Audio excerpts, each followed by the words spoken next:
तो दोस्तों आज मैं आपको कुछ ऐसी टिप्स बताने वाला हूं जिसके बारे में आपको नहीं पता है, और अगर आप इन टिप्स को फॉलो करते हो तो आपका आर्ट वर्क इम्प्रूव होगा। तो दोस्तों हमने इस पार्ट को कंप्लीट कर लिया है, और इसी तरह से हम जैसे कि हमारे इस रेफरेंस में यहाँ पर लाइट शेडिंग है और यहाँ पर लाइट शेडिंग है। ये वाले पार्ट में शेडिंग करने के लिए सबसे पहले हमें मीडियम चारकोल पेंसिल लेनी है। देन इसके बाद अपने रेफरेंस के अकॉर्डिंग जहाँ पर भी लाइट शेडिंग है वहाँ पर हमें लाइट शेडिंग करनी है, और जहाँ पर डार्क शेडिंग है वहाँ पर हमें डार्क शेडिंग करनी है। और आपको शेडिंग करने के लिए अपने हैंड को कुछ इस तरह से राउंड राउंड मूव करना है, या फिर आप इस तरह से हेजिंग टाइप में भी शेडिंग कर सकते हो।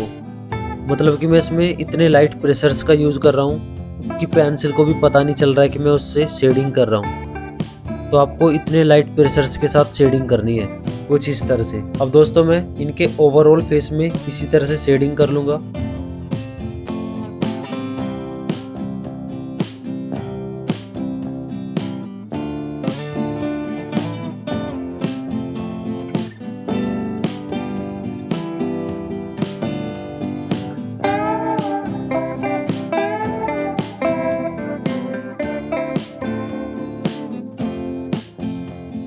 तो दोस्तों अब हम इस शेडिंग को ब्लेंड करने के लिए इस टाइप के पॉइंटेड ब्रश का यूज़ करेंगे। जो भी इसमें छोटा छोटा पार्ट है, जैसे कि लिप्स के पास का ये वाला पार्ट है और ये छोटे छोटे पार्ट्स है ना, हम इसे ब्लेंड करने के लिए इस पॉइंटेड ब्रश का यूज़ करेंगे।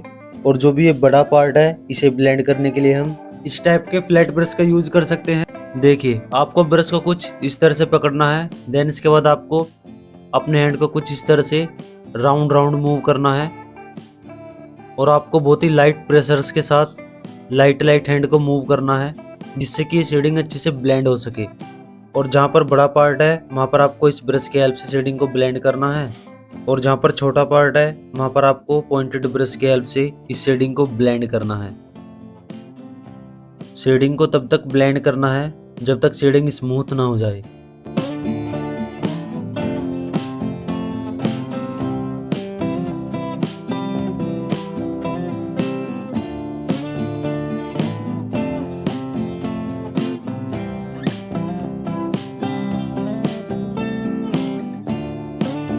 शेडिंग को ब्लेंड करने के बाद आपको इस टाइप का पॉइंटेड ब्रश लेना है। देन इसके बाद जो भी छोटा छोटा पार्ट है, जैसे कि लिप्स की ये वाली लाइनिंग और ये वाले पार्ट, तो आपको छोटे छोटे पार्ट को इन्हीं पॉइंटेड ब्रश की हेल्प से ब्लेंड करना है। और ब्लेंड करने के लिए आपको इन छोटे छोटे पार्ट पर ब्रश को कुछ इस तरह से चलाना है। अगर लाइनिंग है तो आपको इस तरह से ब्रश चलाना है, और अगर कोई राउंड पार्ट है तो आपको ब्रश को इस तरह से राउंड राउंड मूव करना है। मतलब कि ड्राइंग के अकॉर्डिंग आपको ब्रश को चलाना है तो वो अच्छे से ब्लेंड होगा। देखिए आपको अपने रेफरेंस के अकॉर्डिंग अब इसमें जहाँ पर डार्क शेड्स है, जैसे कि इस पार्ट में डार्क शेड्स है, इनके लिप्स में डार्क शेड्स है, तो वहाँ पर हमें थोड़ी डार्क शेड्स का यूज़ करना होगा।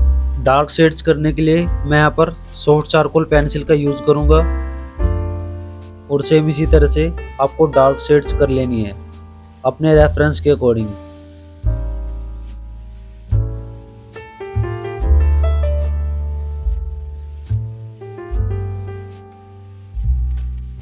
तो दोस्तों हमने शेडिंग को तो ब्लेंड कर लिया है। अब हम इसमें हाइलाइट्स करने के लिए इस टाइप की नीडेड इरेजर का यूज़ करेंगे। इस इरेजर को आपको कुछ इस तरह से पॉइंटेड बना लेना है। देन इसके बाद जैसे कि मेरे से रेफरेंस में यहाँ पर हाइलाइट्स है, तो जहाँ पर भी आपके रेफरेंस में हाइलाइट्स होगी वहाँ पर आपको इस इरेजर को कुछ इस तरह से टैप टैप करना है। और जब आप इस तरह से इरेजर को टैप टैप करोगे तो वहाँ पर हाइलाइट्स हो जाएगा, और कुछ इस तरह का हाइलाइट्स होगा जो कि बहुत ज़्यादा स्मूथ हाइलाइट्स होगी। और जहाँ पर भी आपके रेफरेंस में हाइलाइट्स है वहाँ पर आपको इसी तरह से हाइलाइट्स करनी है। आपको इसमें एकदम से टोमो मोनो जीरो इरेजर का यूज़ नहीं करना है, तो हमें सबसे पहले नीडेड इरेजर की हेल्प से ही हाइलाइट्स करना होगा।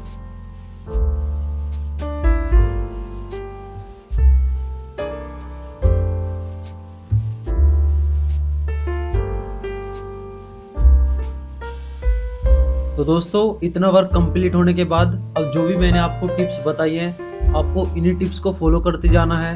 और जिस तरह से मैंने आपको शेडिंग करके दिखाया है, हाईलाइट्स करी है, सेम उसी तरह से आपको बाकी का जो पार्ट बचा है उसमें शेडिंग कर लेनी है। देन आपका आर्टवर्क कुछ इस तरह का रियलिस्टिक बन पाएगा।